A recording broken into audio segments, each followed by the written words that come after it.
Hello students, कैसे हैं आप सब। आशा करती हूँ आप अच्छे होंगे और अच्छे से अपनी पढ़ाई कर रहे होंगे। मैं मोनिका रावत आपका स्वागत करती हूँ आईसीटी वर्चुअल क्लासरूम देहरादून में। बच्चों, आज हम क्लास 12th का जो आपका सब्जेक्ट है फिजिक्स, उसका चैप्टर करंट इलेक्ट्रिसिटी को कंटिन्यू करेंगे। तो बच्चों, पिछले जो लेक्चर है उसमें हमने ये जाना था कि किस प्रकार से जो है अलग अलग पदार्थ में जो रेजिस्टिविटी होती है वो टेम्परेचर के अकॉर्डिंग वेरी करती है। आई होप आपको ये टॉपिक समझ में आया होगा। आज हम इसके बेस में कुछ न्यूमेरिकल क्वेश्चन करेंगे। तो बच्चों, अब हम चलते हैं अपने स्मार्ट बोर्ड की ओर। तो बच्चों, आज का हमारा पहला प्रश्न है, an electric toaster uses nichrome for its heating element. यानी एक इलेक्ट्रिक टोस्टर है, एक विद्युत टोस्टर है, इसमें नाइक्रोम को तापन अवयव के रूप में यानी हीटिंग एलिमेंट के रूप में यूज किया जाता है। When a negligibly small current passes through it, जब इससे ना के बराबर जो करंट है इससे पास किया जाता है, its resistance at room temperature 27 degree Celsius will be found to be 75.3 ओम। तो क्या देखा गया, ये देखा गया कि जब जो है रूम टेम्परेचर 27 डिग्री सेल्सियस है, उस समय जो रेजिस्टेंस जो है, प्रतिरोध जो है वो 75.3 ओम है। When the toaster is connected to 230 volt supply, जब टोस्टर को 230 वोल्ट सप्लाई से जोड़ा जाता है, the current settles after a few second to a steady value of 2.68 ampere. तो क्या देखा गया कि कुछ टाइम बाद जो करंट है, कुछ सेकेंड बाद जो करंट है वो कितना हो गया, 2.68 एम्पियर।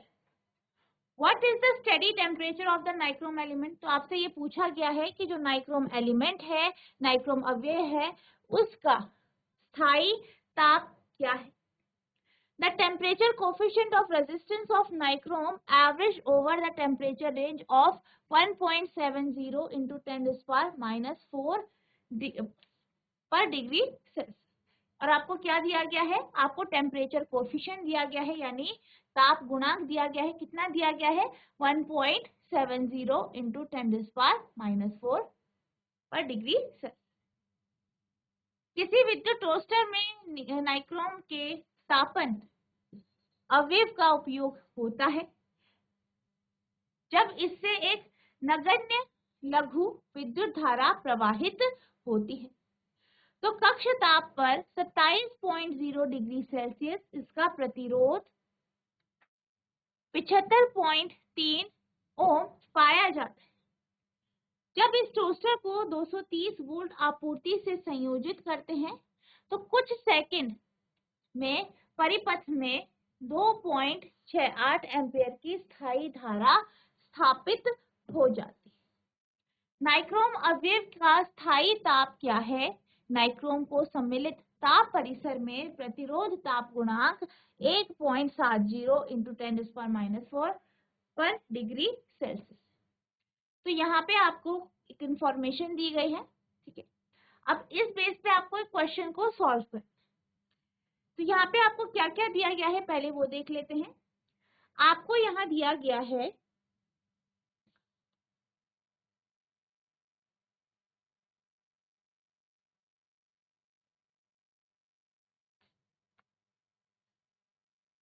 आपको यहाँ पे वोल्टेज दिया गया है 230 वोल्ट, ठीक है। तो V हम मान लेते हैं बराबर 230 वोल्ट, ठीक है।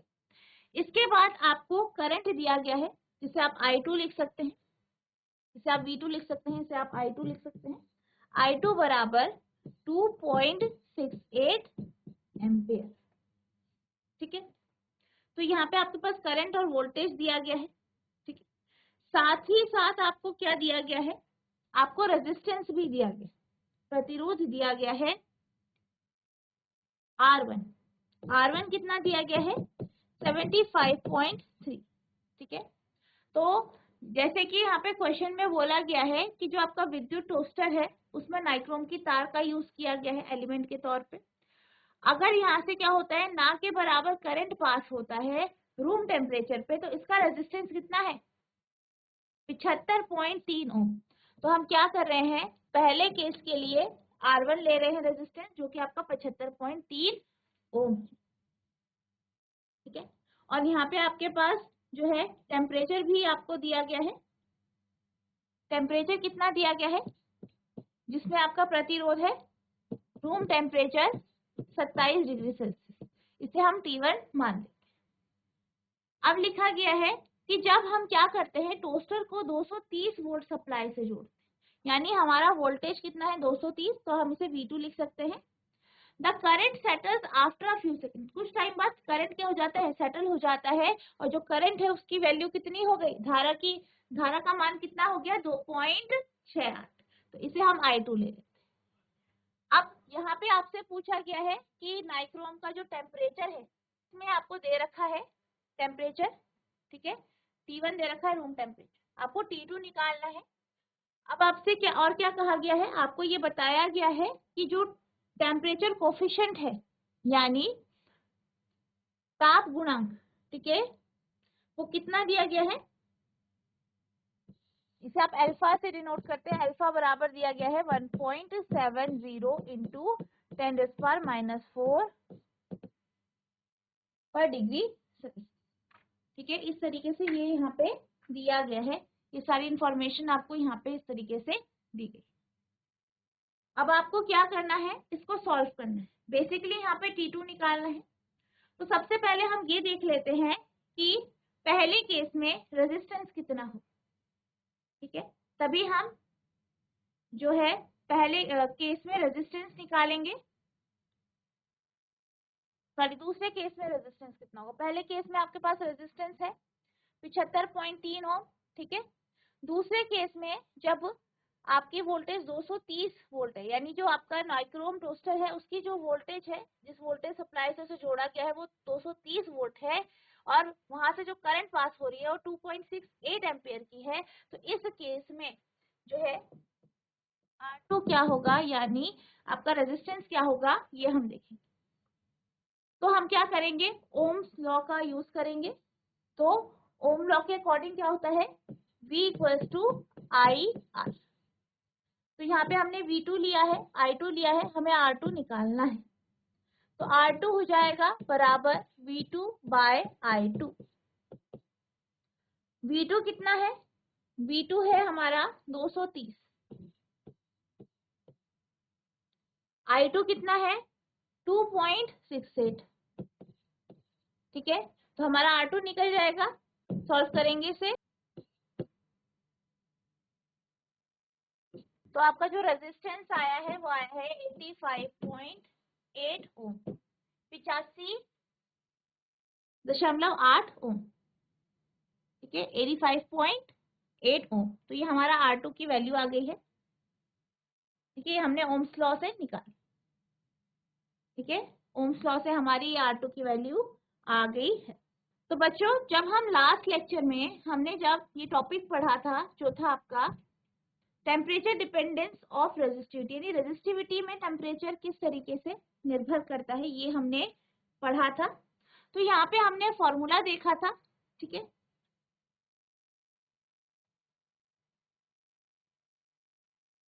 तो इसी फॉर्मूले का हम यहाँ पे यूज करेंगे। इस टॉपिक में हमने पढ़ा था फॉर्मूला, ठीक है, जिसको हमने मॉडिफाई करके ये देखा था कि ये जो है आपका फॉर्मूला हो जाता है T2 माइनस T1 बराबर 1 upon alpha R2 upon R1 minus 1, ठीक है, ये आपके पास फॉर्मूला है। अब आपको क्या करना है, इस फॉर्मूले में जो है, जो आपके पास यहाँ पे दिया गया है इसे रखना है, ठीक है। आपके पास क्या है, T2 है, T2 कितना है आपको निकालना है, T2, T1 है रूम टेम्परेचर 27, ठीक है, अल्फा कितना है ताप गुणांक 1.70 इंटू 10⁻⁴,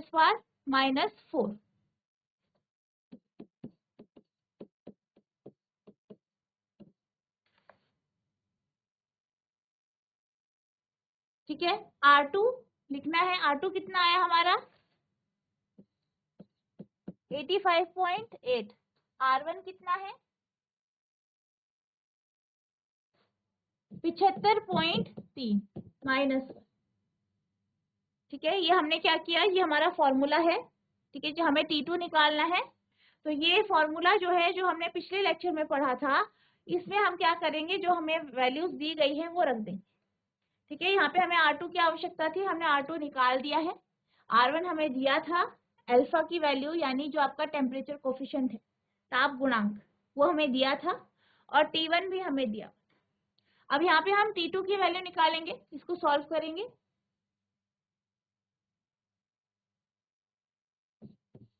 आप इसे साथ साथ नोट करते रहेंगे। 1/1.70 इंटू 10⁻⁻⁴। तो इसे आप सॉल्व करेंगे, पहले ब्रैकेट का सॉल्व करेंगे। 85.8 माइनस 75.3। ठीक है, तो T2 माइनस 27 बराबर हो जाएगा 1/1.70 इंटू 10⁻⁻⁴ इंटू, ऊपर आप सॉल्व करेंगे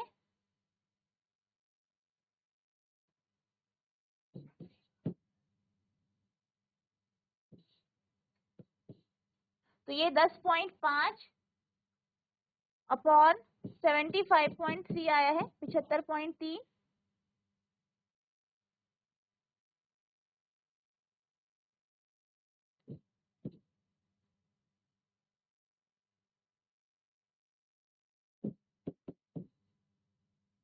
T2 माइनस 27 बराबर 1/1.70 सॉरी 1/1.70 अपॉन 1/1.70 इंटू 10⁻⁻⁴ इंटू 105/753। ठीक है, 753 आपका जाएगा, इसे आप सॉल्व करेंगे।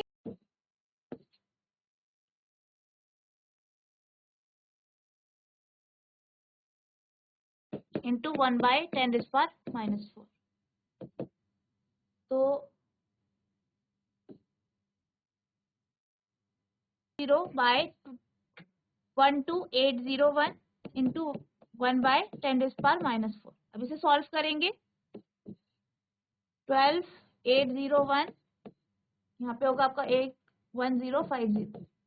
ठीक है, 0.0 लिख जाएगा, 1 जा, तो ये आ गया आपके पास 0.0820 इंटू 10⁻⁴। या आप लिख सकते हैं 0.082 इंटू 10⁻⁴ आएगा। ठीक है, ये 10⁻⁻⁴ ऊपर चल जाएगा, तो ये आपका पॉजिटिव हो जाएगा।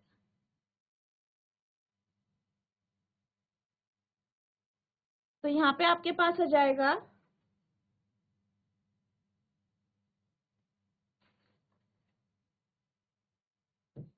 T2 माइनस 27 बराबर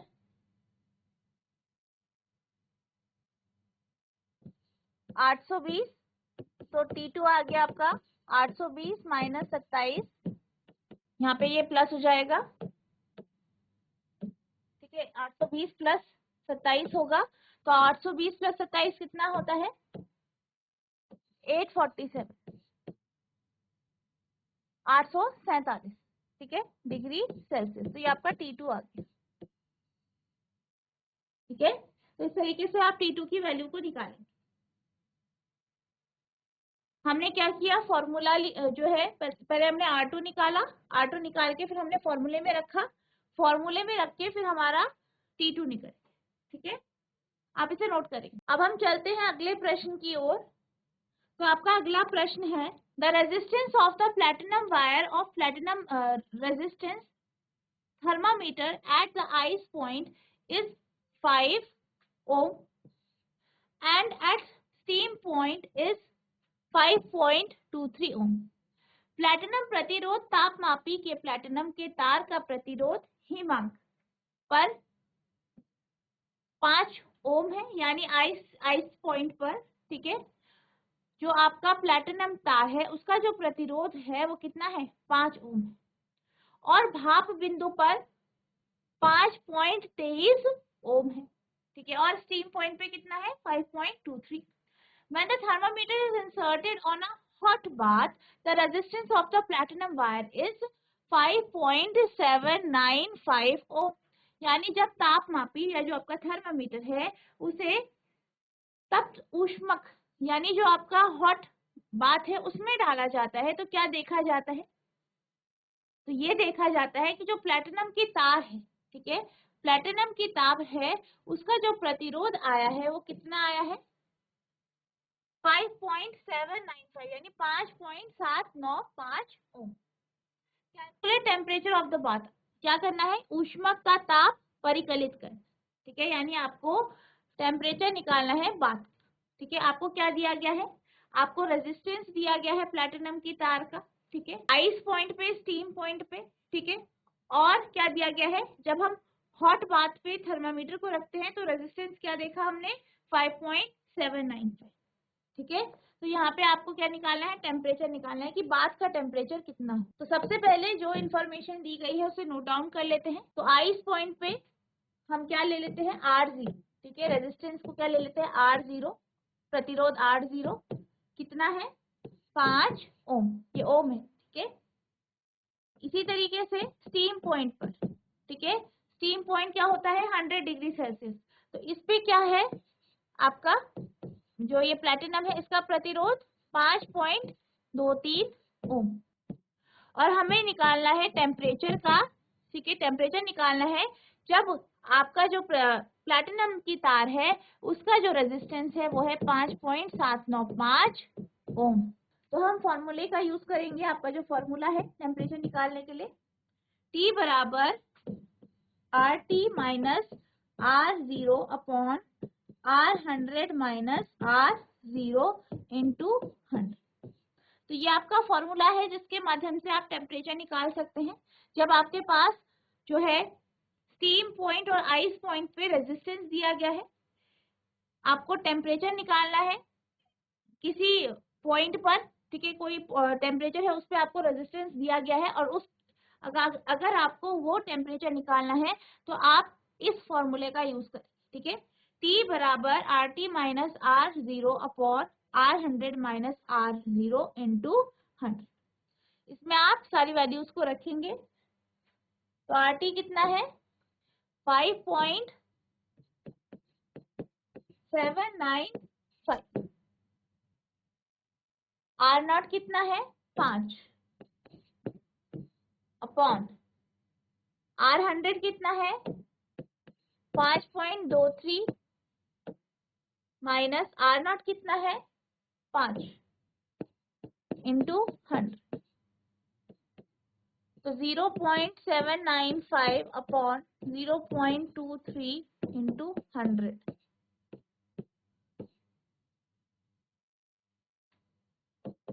इसे आप सॉल्व करेंगे तो आप जब सॉल्व करेंगे तो उसका जो आंसर आएगा वो आएगा 345.65 डिग्री सेल्सियस, ठीक है। तो इस तरीके से आपको इस क्वेश्चन को सॉल्व करना है। आई होप आपको ये क्वेश्चन समझ में आया होगा। अब हम चलते हैं अगले प्रश्न की ओर। तो आपका अगला प्रश्न है estimate the average drift speed of conduction electron in a copper wire of cross sectional area 1 × 10⁻⁷ metre square carrying a current of 1.5 ampere. 1.0 × 10⁻⁷ metre square अनुप्रस्थ काट क्षेत्रफल वाले तांबे के तार में 1.5 एम्पेयर धारा प्रवाहित हो रही है। यानी आपको ये कहा गया है कि एक जो है 1.0 × 10⁻⁷ मीटर स्क्वायर के क्रॉस सेक्शन एरिया वाली एक तार है जिससे 1.5 एम्पेयर की जो करंट है धारा है वो प्रवाहित हो रही है, ठीक है। और यहाँ पे आपको क्या निकालना है इसकी ड्रिफ्ट वेलोसिटी निकालनी है, एवरेज ड्रिफ्ट वेलोसिटी, ठीक है। Assume that each copper atom contribute roughly 1 conduction electron। हम ये मानते हैं कि जो हर एक कॉपर का एटम है वो एक कंडक्शन इलेक्ट्रॉन को दर्शाता है।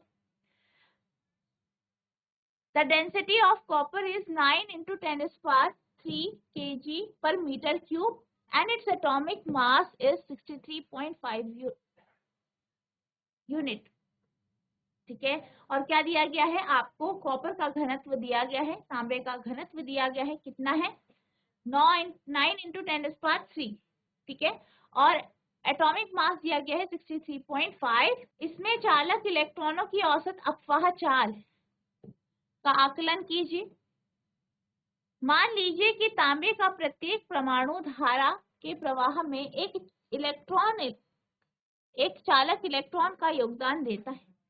तांबे का घनत्व 9 into 10⁻³ kg per meter cube तथा इसका परमाणु द्रव्यमान 63.5 यूनिट है। पहला आपको दिया गया है, ये आपको दिया गया है। अब दूसरा पार्ट हम देख लेते हैं।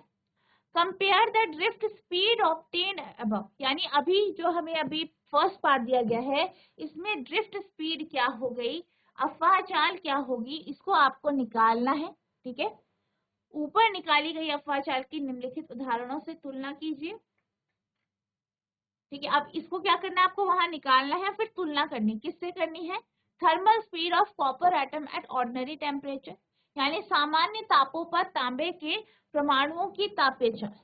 ठीक है, जब टेम्परेचर क्या है, सामान्य है, तो उस समय परमाणुओं की तापीय चाल क्या होगी, ये speed of propagation of electric field along the conductor which causes the drift motion, चालक के अनुदिश विद्युत क्षेत्र की संचरण चाल जो अफवाह गति उत्पन्न करती है। ठीक है, तो यहाँ पे आपको क्या दिया गया है, आपको यहाँ पे A यानी क्रॉस सेक्शनल एरिया दिया गया है, करंट दिया गया है I। ठीक है, कॉपर की डेंसिटी यानी उसका द्रव्यमान दिया गया है, एटॉमिक मास दिया गया है। अब इन दोनों से आप N की वैल्यू निकाल सकते हैं, E की वैल्यू आपको पता है। ठीक है, तो आप क्या कर सकते हैं, आप VD निकाल सकते हैं। ठीक है, तो हम सबसे पहले VD निकालेंगे यानी अफवाह चाल। तो जो हमें दिया गया है इसे नोट डाउन कर लेते हैं। सबसे पहले आपको क्या दिया गया है, एरिया ऑफ क्रॉस सेक्शन यानी A 1.0 into 10⁻⁻7 metre square. I यानी करंट दिया गया है 1.5 एम्पियर, और क्या दिया गया है, रोह दिया गया है 9.0 into 10⁻³ kg पर मीटर क्यूब। ठीक है, तो ये आपको यहाँ पे दिया गया। अब आप जानते हैं डेंसिटी का फॉर्मूला होता है, घनत्व का फॉर्मूला क्या होता है, मास अपॉन वॉल्यूम यानी द्रव्यमान बट्टा आयतन। अब ठीक है, अब यहाँ पे हम ये कह सकते हैं इसके अनुसार कि जो 1 मीटर क्यूब है उसका जो वेट है वो कितना है, 9.0 into 10⁻³ kg। ठीक है, 1 क्यूबिक मीटर का जो वॉल्यूम जो है उसका वेट कितना है आपका 9.0 into 10⁻³ अब हम क्या मानते हैं, n हम क्या मानते हैं, n क्या है, नंबर ऑफ इलेक्ट्रॉन है। तो सबसे पहले हम n की वैल्यू निकालेंगे, तो n बराबर होगा आपका एवोगैड्रो कांस्टेंट यानी जो नंबर पार्टिकल के नंबर है कितना है, हम ले लेते हैं 6 into 10⁻23 अपॉन, यहाँ पे आपके पास जो है एटॉमिक मास अपॉन आपका एटॉमिक मास आएगा कितना है 63.5 इंटू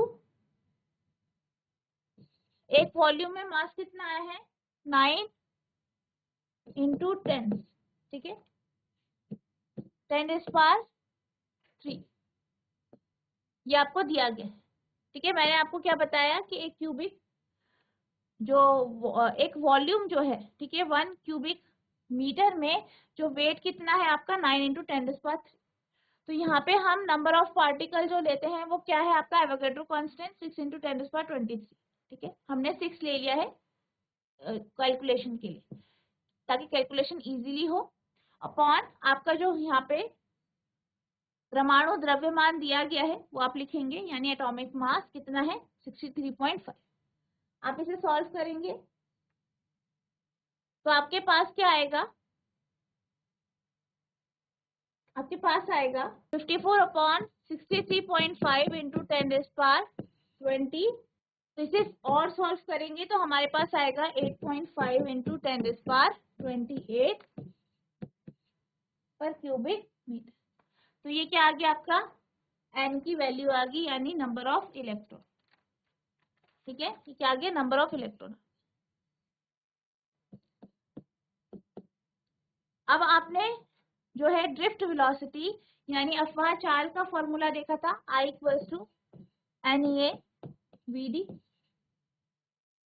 ठीक है, तो हमें VD निकालना है, तो VD बराबर हो जाएगा I अपॉन NEA। तो VD बराबर I कितना है, I है 1.5, N है आपका 8.5 इंटू 10⁻28, E कितना होता है आपका चार्ज और इलेक्ट्रॉन 1.6 इंटू 10⁻⁻19, ए कितना है 1 इंटू 10⁻⁻7। ठीक है, इसे आप सॉल्व करेंगे।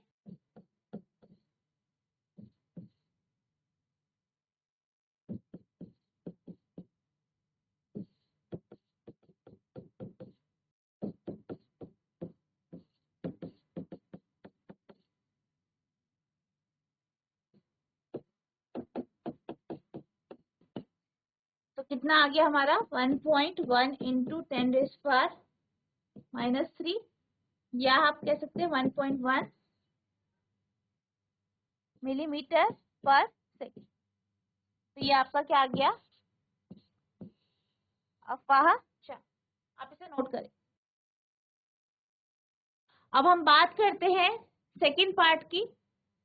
सेकंड पार्ट में सबसे पहले आपको थर्मल स्पीड निकालनी है कॉपर इलेक्ट्रॉन की। ठीक है, जो कॉपर के इलेक्ट्रॉन है, तांबे के इलेक्ट्रॉन है, इनकी थर्मल स्पीड निकालनी है। तो थर्मल स्पीड का जो फॉर्मूला है वो आप कुछ इस तरीके से निकाल सकते हैं।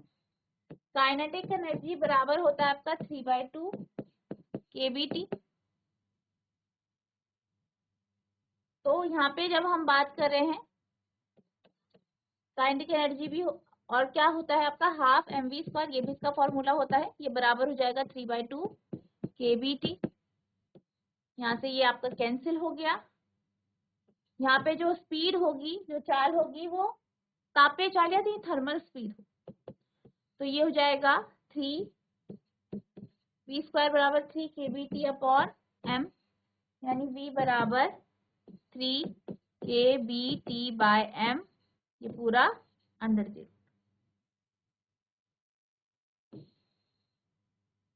v होगा बराबर under the root 3 into kb। ठीक है, kb क्या है आपका बोल्ट्जमैन कांस्टेंट, जिसकी वैल्यू है 1.38 इंटू 10⁻⁻2। टी यहाँ पे आपका है 300 अपॉन मास कितना है, द्रव्यमान, एम आपका होगा 63.5, ये क्या है आपका एटॉमिक मास, परमाणु द्रव्यमान, into 10⁻⁻3 upon number of particle 6.022 into 10⁻23। तो यहाँ पे जो आपके पास वेलोसिटी आई है वो कितनी आई है, 2 इंटू 10⁻2 मीटर पर सेकेंड। तो ये आपकी थर्मल वेलोसिटी आ गई, इसे हम वीटी लिख सकते हैं। और इसे अगर हम अप्रोक्सीमेटली देखें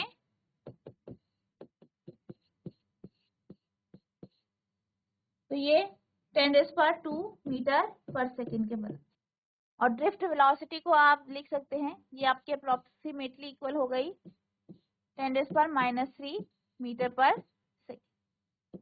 अब इन दोनों को कंपेयर करना है, यानी क्या करना है, वीडी कितना है अप्रोक्सीमेटली 10⁻³ और वीडी आपका 10⁻²। ठीक है, तो वीडी हो जाएगा, हमने इसे लगभग इतना माना है इसलिए हमने कैलकुलेशन इजी हो जाए इसलिए हमने इस तरीके से इसे लिखा। ठीक है, वैसे ये जो है आपका VT 2 इंटू 10⁻² है और VD क्या है 1.1 इंटू 10⁻⁻3, लेकिन कैलकुलेशन इजी हो जाए इसलिए हमने इसे इस तरीके से लिया है।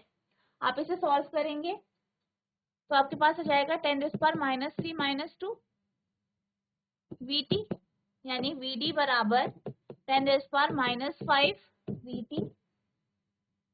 ठीक है, यानी VD बराबर VT/10⁵, यानी VD बराबर VT अपॉन ये आ जाएगा। तो आप देख सकते हैं कि जो VD है वो VT का 1,00,000 गुना है। ठीक है, VT क्या है, VD का 1,00,000 गुना है। ठीक है, आई होप आपको ये समझ में आया होगा, आप इसे नोट करें।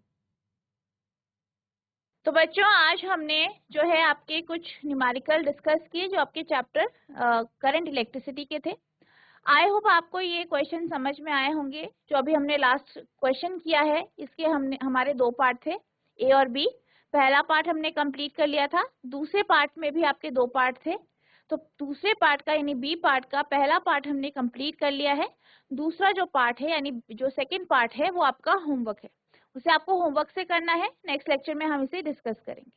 तो बच्चों आपको जितना आज पढ़ाया गया है उसे रिवाइज करना है। अगर आपके मन में कोई भी प्रश्न उठता है, कोई भी आपको प्रॉब्लम होती है तो आप नेक्स्ट लेक्चर में पूछ सकते हैं। तो बच्चों आज के लिए बस इतना ही, मिलते हैं हम नेक्स्ट सेशन में। तब तक के लिए thank you and have a nice day.